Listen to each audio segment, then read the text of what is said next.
মোটামুটি ঝোলটা ফুটে উঠেছে। এবার আমি ম্যাশ চলো এবার একটু ফিটিং করে নিই। এখন সবে মার্চ মাস, কি গরম পড়ে গেছে বলো, মানে এত গরম মানে বলার মতন ভাষা নেই। আর তো দিন পড়েই আছে, তখন যে কি হবে জানি না।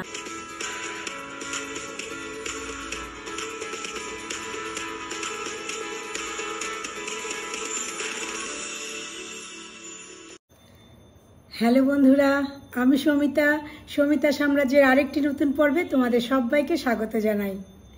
আজকে কিন্তু অনেক দিন পর তোমাদের সঙ্গে আবার কথা বলছি।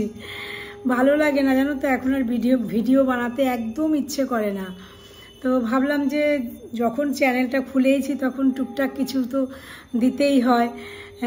তো আজকে আমি, রনিমা তো রান্না করে গেছে, তো আজকে আমি তাই একটু মেয়ের জন্য স্পেশাল কিছু রান্না করব। সেই জন্য অনিমাকে বললাম যে তুমি সাধারণ রান্না করে যাও, আর মেয়ের জন্য স্পেশাল কিছু বানাবো আর কি। সেই জন্যই আজকে তোমাদের সঙ্গে শেয়ার করব সেই রান্নাটা। সেই জন্য আজকে ভিডিও সামনাসামনি মানে ক্যামেরার মুখোমুখি আসলাম। তো আজকে চিকেন দিয়ে একটা প্রিপারেশন করব। একঘেয়ে চিকেন খেতে ওর একদম ভালো লাগে না, সেই জন্য ভাবছি যে চিকেন দিয়ে একটা সুন্দর একটা প্রিপারেশন বানাবো। তো তোমরাও দেখতে থাকো আমি কি বানাই। অনেকেই হয়তো জানো বা অনেকে জানো না, আমি একদম আমার মতন করে সেটা বানাবো।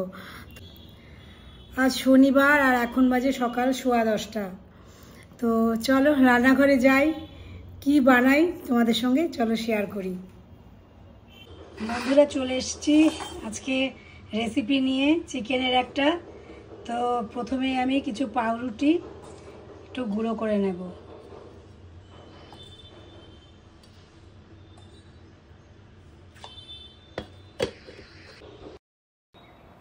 হয়ে গেছে গুঁড়ো। এবার আমি একটা বাসনের মধ্যে পুরো পাউরুটির গুঁড়োগুলো ঢেলে নিচ্ছি। এবার কিছু পেঁয়াজ আমি একদম একটুখানি ব্লেন্ড করে নেব, মানে কুচোনোর মতন, খুব ফাইন কুচোনো হয় যেরকম ওরকম করে। এই দেখো একটুখানি আধ বাটা করে নিলাম, পেঁয়াজের মধ্যে দিয়ে দিলাম।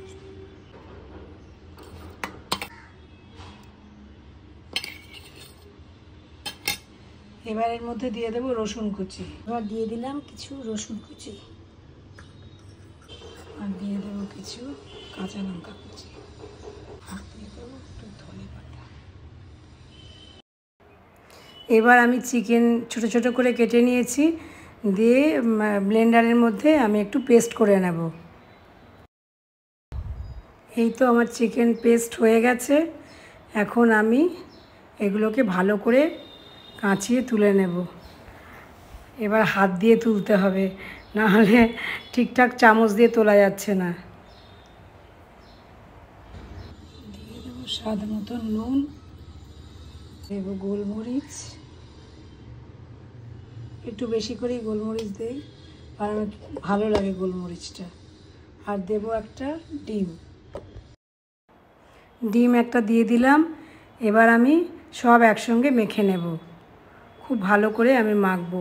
আর এটা আমাকে হাত দিয়েই মাখতে হবে, চামচ দিয়ে প্রথমে একটু ভালো করে একটু মিশিয়ে নিয়ে পরে ভালো করে আমি হাত দিয়ে মাখবো। সব মাখা হয়ে গেছে।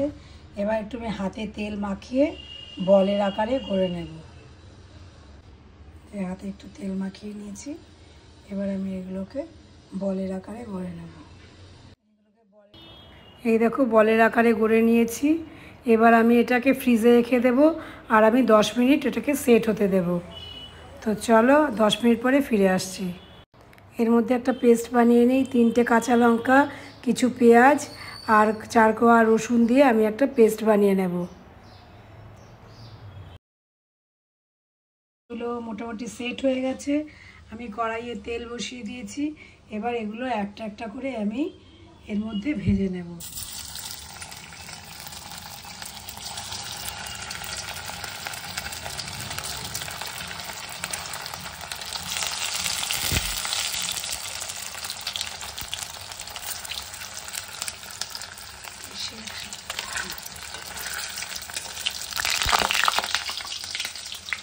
তেল ছিটছে।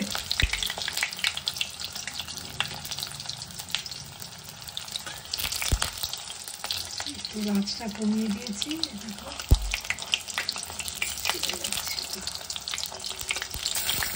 চলে এগুলো একটা একটা করে ভেজে নেই, তারপরে আবার আসছি। এরপর দিয়ে গ্রেভিটা বানাবো। এগুলো ভাজা হয়ে গেছে, মিডিয়াম টু লো হিটে এগুলো ভাজলাম, নাহলে না পুড়ে যাওয়ার চান্স থাকে। চিকেনের একঘেয়ে মানে যেরকম কারি করে ঝোল করে ওরকম করলে মেয়ে একদম খেতে চায় না। তা আমি বললাম যে তারা তোকে একরকমভাবে চিকেন বানিয়ে দিই, তাহলে তোর ভালো লাগবে। বলে ঠিক আছে বানাও, তাহলে দেখি কীরকম তুমি আমার মুখে স্বাদ আনাতে পারো। আমি বললাম যে দাঁড়া। সত্যি ও খুব ভালোও খেয়েছে, এটা ভীষণ ভালো খেয়েছে, 2 দিন ধরে বসে বসে খেয়েছে। নিজের জন্য তো কিচ্ছু করতে ইচ্ছে করে না, মেয়েটা কাছে আছে বলে ওর জন্য কিছু ভালো মন্দ খাবার বানাতে পারি। তো চলো এবার গ্রেভিটা বানিয়ে নিই। প্রথমেই গরম মশলা ফোড়ন দিলাম, এলাচ, দারচিনি আর লবঙ্গ, ওটাকে একটু ভাজা ভাজা করে তারপরে হচ্ছে গিয়ে যে পেঁয়াজ, কাঁচা লঙ্কা আর রসুনের যে পেস্টটা বানিয়ে রেখেছিলাম, এই যে পেস্টটা বানিয়ে রেখেছিলাম, এটাকে আমি একটু ভাজা ভাজা করে নেব। চলো এটাকে একটু ভাজা ভাজা করে নেই।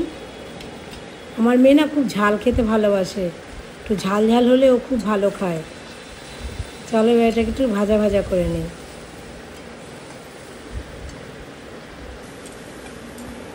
এই দেখো একটু ভাজা ভাজা হয়ে গেছে। এর মধ্যে আমি এবার সব গুঁড়ো মশলাগুলো দিয়ে দেব। প্রথমেই দেব ধনের গুঁড়ো 1 চামচ থেকে একটু কম, তারপরে দেব জিরের গুঁড়ো। জিরের গুঁড়ো দেওয়া হয়ে গেল। এবার হলুদ, তারপরে দেব নুন, স্বাদ মতো নুন দেব, আর দিয়ে দেব গোলমরিচ। গোলমরিচটা একটু বেশি করেই দেব আমি, ভালো লাগে। তারপরে কাশ্মীরি মির্চ দেওয়া হয়ে গেল। এবার দেব হচ্ছে গিয়ে গরম মশলার গুঁড়ো, একদম 1/2 টিস্পুন গরম মশলার গুঁড়ো, আর দেব টমেটো কেচাপ। এবার আমি মিক্সির মধ্যে মশলা ধোয়া জলটা এর মধ্যে দিয়ে দেব, তাহলে আর কোনো পুড়ে যাওয়ার সম্ভাবনা থাকে না। সেই জন্য ওটা আমি ভালো করে দিয়ে খুব ভালো করে কষিয়ে নেব। আর আবার তো মিষ্টি ছাড়া সব কিছুই অধুরা, এখানে একটু চিনি দিয়ে দিলাম।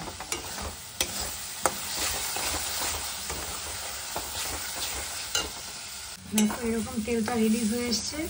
এবার আমি এর মধ্যে জল ঢেলে দেবো। মোটামুটি কষানো হয়ে গেছে, চারিদিকে তেল ছেড়ে গেছে। এখন এবার আমি জল দিয়ে দেবো।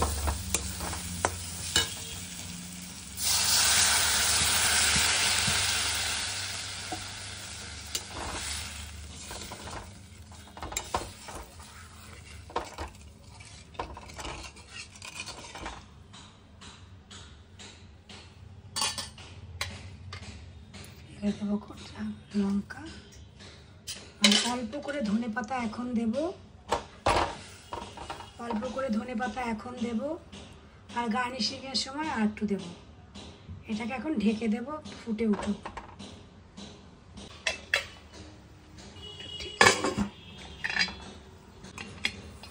মোটামুটি ঝোলটা ফুটে উঠেছে। এবার আমি এর মধ্যে এক এক করে কোপ্তাগুলো দিয়ে দেব।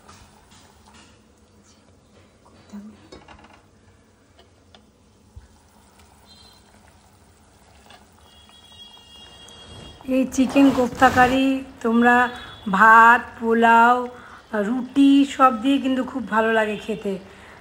যারা খেয়েছো তারা তো খেয়েইছো, আর যারা খাওনি তারা অবশ্যই একবার ট্রাই করো। কিন্তু এই চিকেন কোপ্তা কারি খেতে অসাধারণ লাগে, আর একঘেয়েমি চিকেনের থেকে অনেকটাই ভালো লাগে।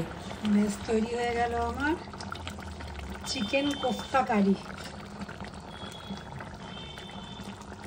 কেমন লাগলো জানিও বন্ধুরা।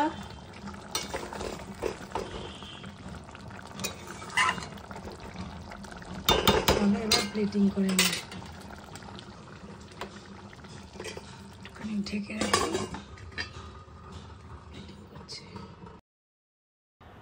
একটু ঝোল ঝোল রাখলাম, কারণ কোফতাগুলো একটু টেনে নিতে পারে ঝোলটাকে, সেই জন্য একটু ঝোল ঝোলে রাখলাম।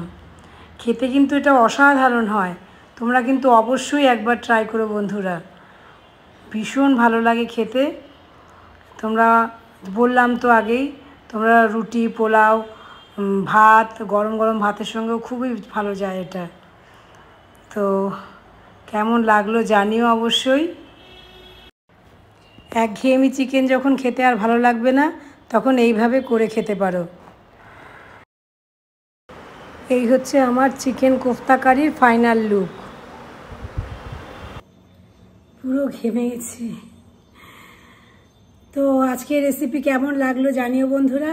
যদি ভালো লাগে তবে প্লিজ লাইক, কমেন্ট, শেয়ার করো। আর প্লিজ প্লিজ আমার চ্যানেলটাকে সাবস্ক্রাইব করো। পরবর্তীতে এরকম আরও অনেক ইন্টারেস্টিং ব্লগ নিয়ে, রেসিপি নিয়ে তোমাদের কাছে চলে আসবো। ততক্ষণের জন্য টাটা। সবাই খুব ভালো থেকো, সুস্থ থেকো।